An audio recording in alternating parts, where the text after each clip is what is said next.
Okay. All right. We're just going to go ahead and we'll play the video while we wait for the servers to come back up. It could be a little bit of time because obviously they're trying to set something like this up.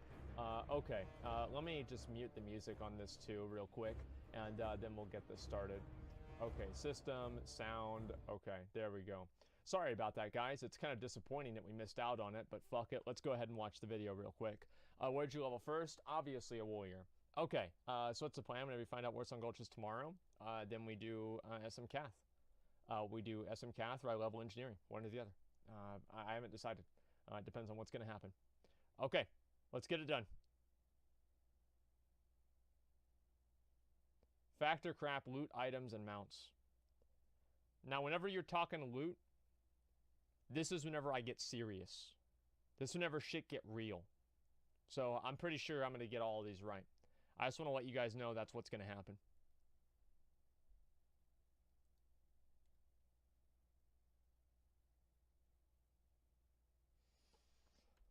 In this video, we'll go over 20 true or false statements based around Warcraft loot and gear. There'll be 3 stages of difficulty. The first 5 questions will be easy, the next 10 questions will be of medium difficulty, and the last 5 will be hard. Then there'll be a grading scale at the end of the video to see how well you did. Okay. Now, let's get started. The Proto-Drake, which drops from Scotty the Ruthless in the Wrath of the Lich King dungeon, Utgard Pinnacle, is blue in color. It also only drops on heroic. Fact. Scotty drops the blue Proto-Drake, of the same model as the Drake which helps him out in his fight, and has about a 1% chance to drop on heroic mode only. There it is. It's also one of the few mounts that drops from a dungeon boss in-game. Tabards, which grant reputation while worn, did not exist in the game until Wrath of the Lich King. True. Fact. The very first rep tabards were added to the game with Wrath of the Lich King, which allowed you to put on a tabard for a specific faction, and then just run dungeons in order to get reputation for that faction. The name of the mount you can obtain from killing the Lich King is called Invisible. That's because whenever you see it, you turn 360 degrees around and walk away. Crap. It's actually known as Invincible, but is commonly memed in the WoW community for being invisible because the two words sound similar. This item can only be obtained by 1 player per server and was needed to open the gates of Ahn'Qiraj. This item was known as the Scepter of the Golden Sands. That's double crap because you can obtain it with multiple people. Crap. It was actually known as the Scepter of the Shifting Sands. Multiple people can get it. The Phoenix Mount, Ashes of Alar, can simply be obtained by killing the Phoenix boss in Tempest Keep, Alar. Nope. That's a nope. Crap. The mount drops from Kalphas, the last boss in Tempest Keep. Killing the Phoenix boss, or the first boss in the instance, does not have a chance at dropping the Phoenix Mount, Ashes of Alar, despite the boss looking like the Phoenix Mount. And now we'll move on to the more medium-level difficulty questions. Okay. First up, there exists a potion in the game called Zanzil's Slow Poison, which has an effect to instantly kill your player 1 week after using it. Well, it doesn't instantly kill, it does damage. It does a large amount of damage, which effectively instantly kills. So, you know, I don't know if that's like really a good... Fact. Drinking the potion will give you a 7-day debuff, which will inflict 50 million damage to your character once it expires. The vendor, Harris Pilton, is known for selling a gigantic bag. This bag is currently the largest bag available in the game. It was in Burning Crusade, but it's not anymore. It was a 22-slot bag, I believe. It's not anymore. Crap. While the vendor does sell a bag called the Gigantic Bag, it's only a 22-slot bag, which is actually pretty small by today's standards. Sure is. As you can craft a 30-slot bag pretty cheaply. In addition to being one of the few usable mounts at level 1, the Heirloom Motorcycle mount also has the unique distinction where you cannot be dismounted from a daze while riding it. Very true.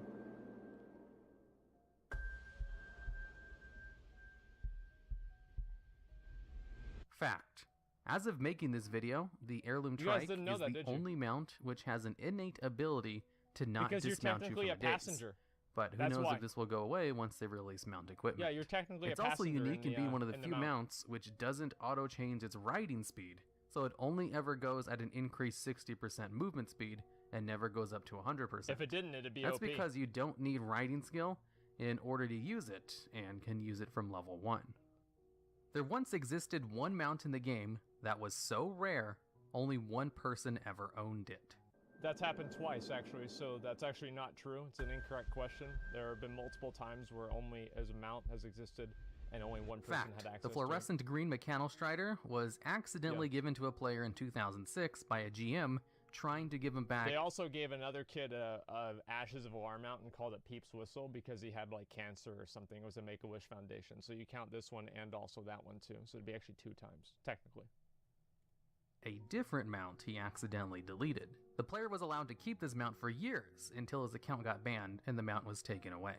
The mount obtained from obtaining 100 mounts is the red or blue Dragonhawk, depending on your faction. That's a big true. My friend Infamous Link got the server first for that mount. I remember it was Wrath of the Lich King. Everybody was standing around them. People were so fucking excited to see it. You get mounts for obtaining lots of mounts, and one of the easier milestones is to get the red or blue Dragonhawk.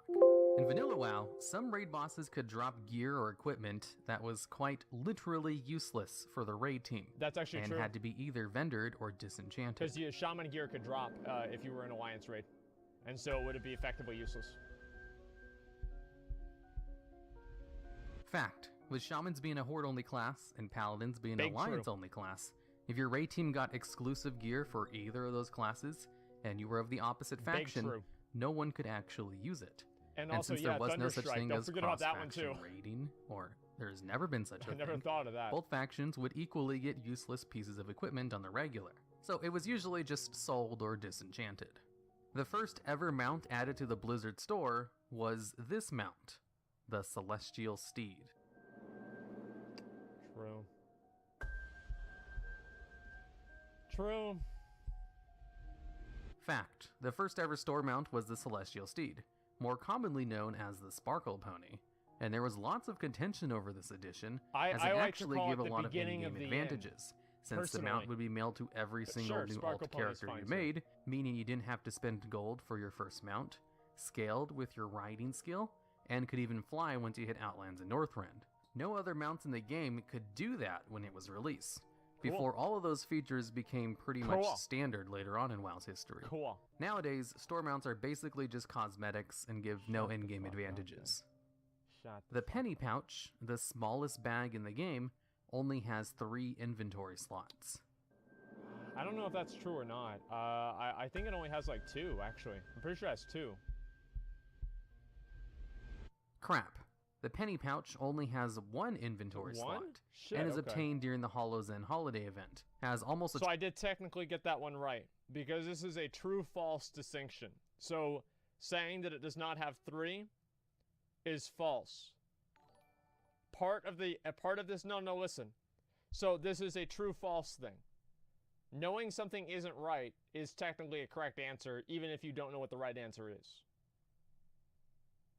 Okay? Get mad all you want, but I haven't gotten a single one wrong.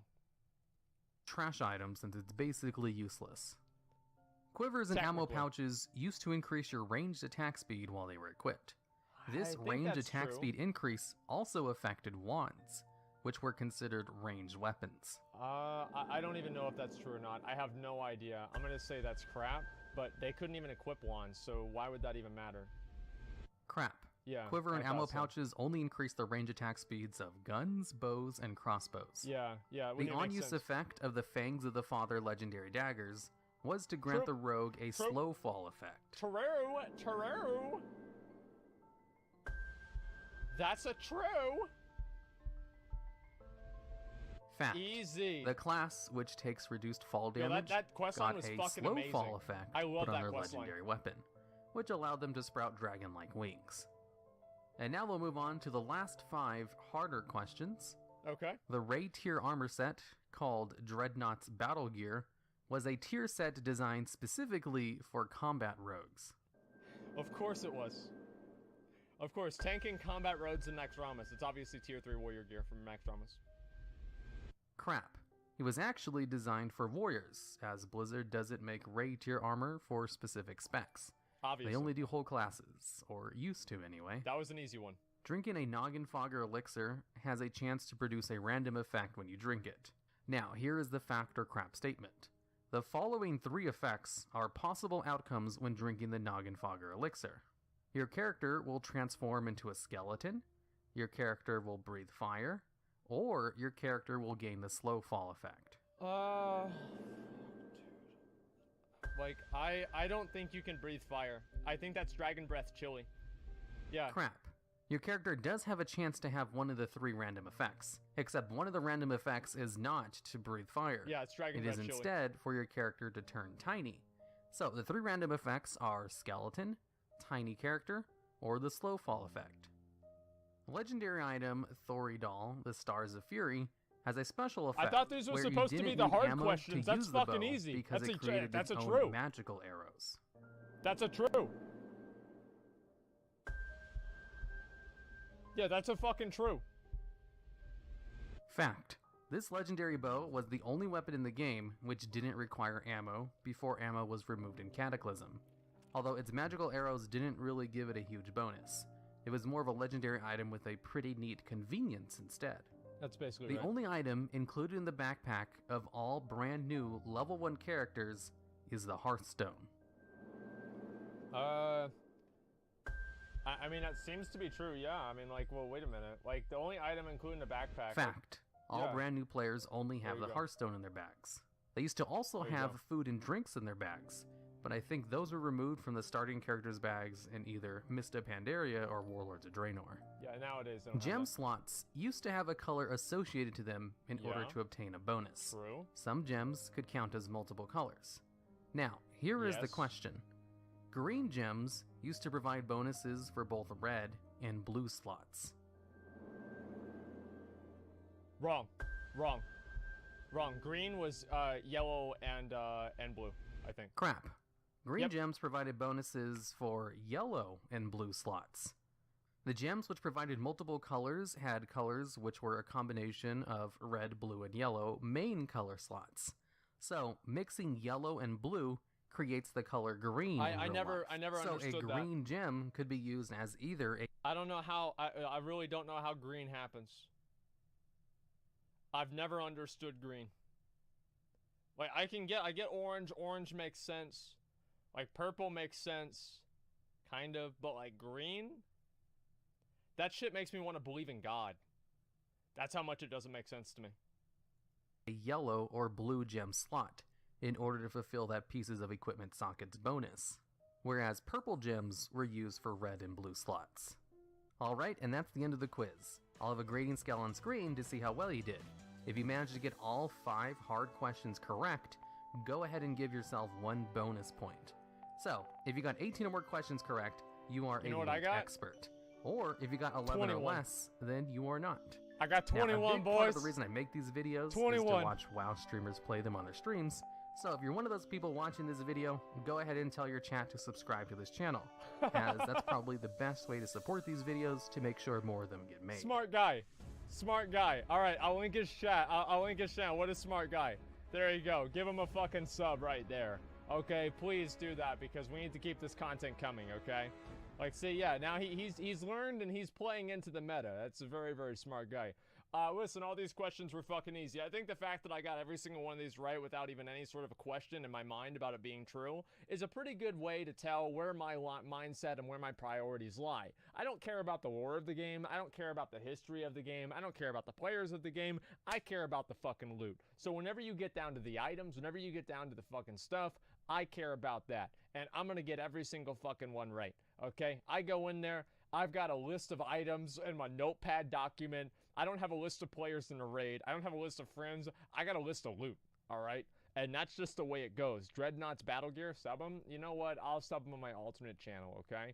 Actually, I need to do that because there's no way I can fucking spell his name. So this is going to be the only way I'm going to be able to get back to the channel. Grading A for Asmongold. Look at that, dude. He probably fails and tries to tell us why he was basically right. Wrong, you fucking idiot piece of shit. Suck my dick. Okay, where's the rest of these? Actually has Mount Lich King because it doesn't drop from me yet. Yeah, well, then maybe you fucking should play the game a little bit more. Imagine not having Invincible in 2019. Oh, wait, actually, imagine playing retail WoW in 2019. Well, I guess actually not a lot of people can get into the beta. Yeah, that was so easy, dude. Like, 100 fucking %. Wait, is this another one, dude? Here before Asmongold makes content out of this. Asmongold cheats. Streamers in plural.